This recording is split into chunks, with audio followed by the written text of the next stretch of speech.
एक बार एक बूढ़ी माँ को उसके बेटे ने एक वृद्ध आश्रम में ले जाकर छोड़ा।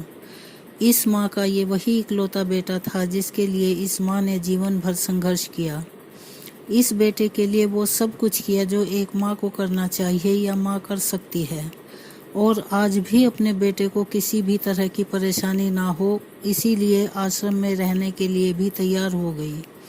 वृद्ध आश्रम में रह रही माँ हमेशा अपने बेटे को याद करती, मगर बेटा केवल साल में एक बार उसको मिलने जाता या फिर फ़ोन पर बात कर लेता। कई साल बीत गए।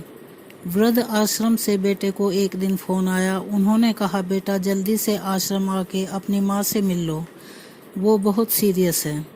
बेटा जब अपनी बीमार माँ के पास पहुँचा तब वह अपनी आखिरी सांसें गिन रही थी। बेटे ने अपनी माँ से उसकी आखिरी इच्छा पूछते हुए कहा, माँ मैं तुम्हारे लिए क्या कर सकता हूँ बताओ। माँ ने कहा, बेटा इस आश्रम में गर्मी और मच्छर बहुत ज़्यादा हैं, यहाँ पर कुछ पंखे लगवा देना।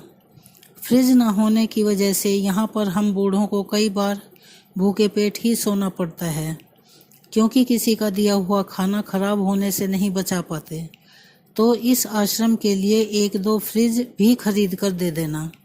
बेटे ने अपनी माँ की सारी बातें सुनी और अपनी माँ से पूछा, आपने इतने साल यहाँ पर निकाल दिए, पर आपने कभी भी यह बातें मुझसे नहीं कही, और अब जब आपके पास टाइम नहीं बचा है तब आप यह सब कह रही हैं, ऐसा क्यों?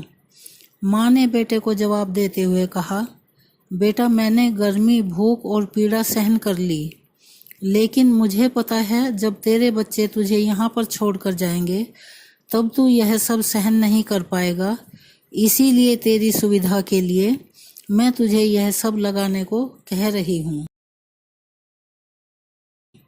अगर आपको हमारी ये कहानी पसंद आई हो तो लाइक कीजिए और हमारे चैनल को सब्सक्राइब कीजिए। धन्यवाद।